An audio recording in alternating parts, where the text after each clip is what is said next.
नमस्कार, जोहार। कार्यक्रम झारखंड विकास की ओर में आप सभी का स्वागत है। आज महिला हो या पुरुष हो, हर एक इंसान आत्मनिर्भर बनना चाहता है, रोजगार से जुड़ना चाहता है। रोजगार हमें प्रगति करने के कई ऐसे मौके भी देती है। रोजगार धन संपत्ति के साथ साथ मान सम्मान भी देती है। तो आज के इस कार्यक्रम झारखंड विकास की ओर में हम आपको लेके चलेंगे रांची राहे, जहां मूर्ति कला से जुड़कर यहां के लोग रोजगार प्राप्त कर रहे हैं। मूर्ति निर्माण प्राचीनतम कलाओं में से है, लेकिन यह आज भी रोजगार का एक प्रमुख साधन है। अपने घरों में सजावट के लिए लोगों में मूर्तियों के प्रति मोह रहा है। विभिन्न तरह की मूर्तियों की मांग हमेशा से ही बाजार में रही है, जिससे ये रोजगार आज भी ग्रामीणों के लिए बेहतर रोजगार का अवसर माना जाता है। कहते हैं कला किसी के परिचय की मोहताज नहीं होती, और ये बात लागू भी होती है हमारे बंता निवासी लाल मोहन बड़ाइक के साथ, जो कि 12 वर्ष के उम्र से मूर्ति कला में पूरी तरह से आसक्त हो चुके हैं।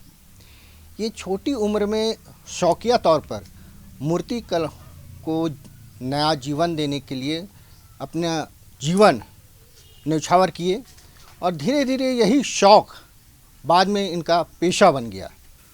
सर, हम लगभग 12 साल उम्र से कला में ही मेरा आपरूपी रुचि था, जो हम दूसरा बच्चा उम्र में देख रहे थे दूसरा आदमी को बनाते हुए, तो मेरा भी लगन उसमें लग जाता था और उसमें हम ध्यान देते थे कि हम भी ऐसा करेंगे।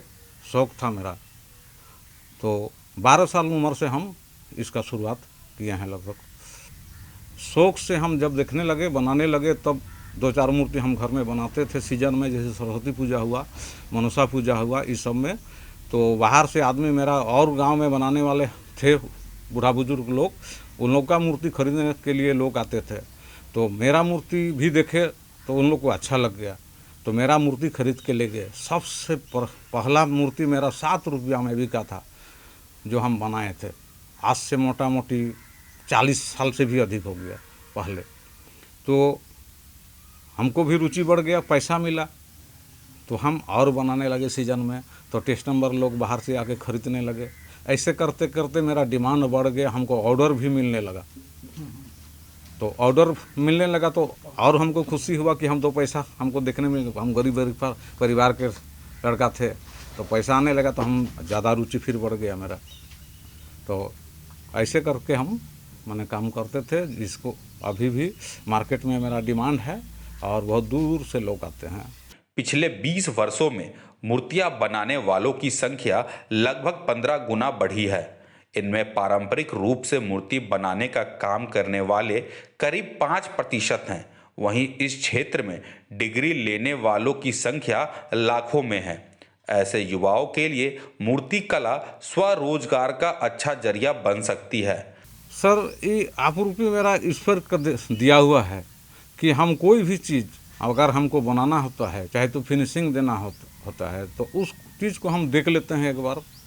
अगर हम देख लिए तो मेरा अंतरात्मा में ऑटोमेटिक उसका जागृति हो जाता है कि हम उसको देख रहे हैं, जैसा हमको लगता है उसके आधार से हम अपना काम करते हैं, और वैसा हो भी जाता है। काम करने के बाद, जानने के बाद भी अगर मेरा कहीं आधा अधूरा है तो थोड़ा हम इनसे भी संपर्क करें, ऐसा मेरा इच्छा हुआ। वो हमको ले भी गए थे 1 महीना, लगभग 1 से 1.5 महीना उनका साथ में हम थे। थोड़ा बहुत यहाँ वहाँ पूछे, हमको बताए थे, है ना। और गुरु भी हम उन्हीं को मानते हैं। लेकिन शुरुआत जो है मेरा इसे देखा देखी में ही हम अपना मैंने इस नॉलेज से ही किया है। हाँ, मिट्टी में टिकाऊ नहीं होता है, लेकिन उसके लिए उसको मिट्टी में बना के फिर इसमें सांचा बनाना पड़ता है, जिसको डाइस बोलते हैं हम लोग, और उसमें सीमेंट से ढलाई करें या तो दूसरा और कोई चीज़ से ढलाई करें, तो फिर उसमें मजबूत बन जाता है। वैसे सीमेंट का हम डायरेक्ट भी बनाते हैं, सब चीज़ में सांचा नहीं करते हैं। जैसे छोटा चीज़ हो गया, सीमेंट में तो बालू सीमेंट मिलाना पड़ता है, तो छोटा चीज़ नहीं बन पाता है सर। तो छोटा चीज़ में उसको हम फिर इससे डाइस बनाते हैं, वो भी डाइस हम ही बनाते हैं और उसका सांचा से निकालते हैं। और बड़ा चीज़ में तो डायरेक्ट काम करते हैं, डायरेक्ट फेस उस हर चीज़ का हम डायरेक्ट काम करते हैं। और मेरा साथ में मेरा लड़का 2 हैं, बड़ा का नाम है हरिराम बड़ाइक, छोटा का नाम है लक्ष्मण बड़ाइक। ये भी में काम करते हैं। ज़रूरत पड़ने पर ज़्यादा डिमांड बढ़ जाता है तो हम लोग पूरा परिवार भी मिल के अपना काम करते हैं।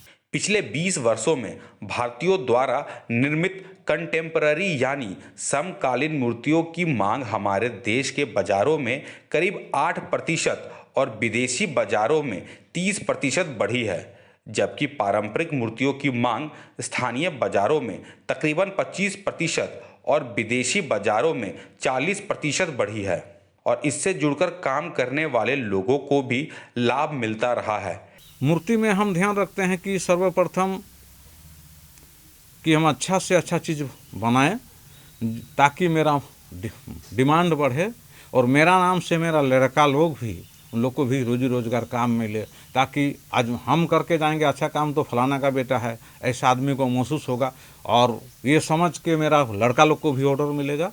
तो हम एकदम नीचे से ऊपर नोक से बाल तक का ध्यान रखते हैं कि मेरा अच्छा क्वालिटी का बना।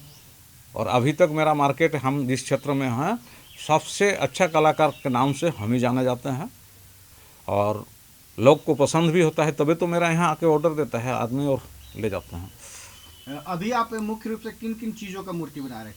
जैसे सरस्वती जी हो गया, मनसा हो गया, काली हो गया, दुर्गा जी का हो गया, किसी आदमी का फेस हो गया, है ना, और जो कोई भी राधा कृष्ण हो, मैंने दुनिया का कोई भी मूर्ति, हमको सिर्फ ऑर्डर मिलना चाहिए कि क्या बनाना है। ऐसा कुछ नहीं है मेरे ऊपर कि ये चीज़ मेरा हमसे नहीं बनेगा, ऐसा हम कोई चीज़ का समझ नहीं पाते हैं अभी तक। हमको कुछ भी ऑर्डर मिले। एक मूर्ति को मतलब तैयार करने में कितना दिन लग जाता है? वो सर साइज और डिजाइन के ऊपर होता है। वैसे सैंपल मूर्ति कम समय में भी बन जाता है, अगर वैसा डिजाइन वाला हो, बड़ा साइज वाला हो तो लंबा समय भी लग जाता है। और मूर्ति में तो आप रंगते भी होंगे? हाँ, तो रंगने में किन बातों का ध्यान रखते हैं? रंगने में भी जैसे कि बॉडी का कलर हम जिसको बनाएंगे हूबहू, जैसे आदमी बना रहे हैं तो हूबहू आदमी का जैसा हो, उसका आँख, मुंह, हर चीज़ आदमी का जैसा हो। जैसे देवी देवता का बनाते हैं तो देवी देवता का एक तो शास्त्र के हिसाब से उनका कलर क्या होना चाहिए। देवी को तो हम देखे नहीं हैं, अभी तो शास्त्र के हिसाब से ही बनता है कि माँ दुर्गा का 10 हाथ रहता है, देखे तो नहीं है, तो उसी हिसाब से बन रहा है। उनका कलर क्या था, उस कलर को डालते हैं। माने हर चीज़ में हम ध्यान रखते हैं कि अच्छा से अच्छा, सुंदर से सुंदर मेरा नीचे से ऊपर तक बन पाए। जहां तक मिट्टी की मूर्तियों का सवाल है तो सस्ती होने के कारण ये काफ़ी डिमांड में रहती है। यही कारण है कि आज इस क्षेत्र में संभावनाओं का विस्तार हुआ है। आज के समय में सरकारी और प्राइवेट सेक्टर में मूर्तिकारों की मांग बढ़ रही है, जिसमें कमीशन वर्क यानी ऑर्डर के हिसाब से काम मिल जाता है। इसके अलावा प्रदर्शनियों में भाग लेकर भी काम की डिमांड बढ़ जाती है। देखिए सर, मेरा देहात में तो अधिकतर सरस्वती मूर्ति का डिमांड पड़ता है, काहे कि लड़का लोग मोहल्ला मोहल्ला में करता है। उसका बाद में बजरंगबली है, बजरंगबली भी देहात, टाउन, हर जगह पूजा होता है, तो बजरंगबली का डिमांड है। और बीच बीच में और सब मूर्ति का भी, जैसे काली हो गया, दुर्गा जी हो गया, राधा कृष्ण हो गया, ये सब सभी मूर्ति का मोटा मोटी डिमांड है। कहीं कहीं नेता उता लोग का जरूरत पड़ जाता है तो सब भी होता है, कभी कभार होता है, नहीं के बराबर में। जैसे बिरसा मुंडा इस चौक में जो लगा हुआ है 7 फीट का मूर्ति है, वो मेरे वहाँ से ही बनाया हुआ है, मैं अपना हाथ से बनाया हूँ। और मेरा बिरसा चौक जो कहते हैं, बनता के गाँव के आगे में जो चौक मिलता है सिली से आते हुए फर्स्ट, वो मेरा हाथ से बनाया हुआ बिरसा मुंडा है। मूर्तिकारों द्वारा बनाई गई मूर्तियों की बिक्री और पहचान उनके नक्काशी और काम की सफाई पर निर्भर करता है। वैसे एक मिट्टी का मूर्तिकार महीने में 10 से 15 हज़ार रुपये महीना आसानी से कमा सकते हैं। आज इसी मूर्ति कला के साथ राहे के ग्रामीण एक स्थायी रोजगार से जुड़कर आगे बढ़ रहे हैं। बदलाव तो क्या बोलेंगे, किसी तरह से काम कर रहे हैं और रोजी रोजगार किसी तरह से चल रहा है। जब डिमांड घट जाता है थोड़ा मुश्किल भी होता है, और हमको हो सकता है कि अगर अच्छा डिमांड मिलता, चाहे तो अच्छा कोई काम मिलता तो और रोजगार होता, या तो सरकार के तरफ से अगर कलाकारों के लिए अगर वैसा कोई फैसिलिटी है सरकार का निर्धारित अगर किया है कि उनको पेंशन दिया जाए, चाहे तो हेल्प किया जाए, ऐसा कुछ अगर है तो सब भी अगर मिलता तो थोड़ा और अच्छा ढंग से चलता। आपके परिवार में आपको कौन कौन सहयोग करते हैं?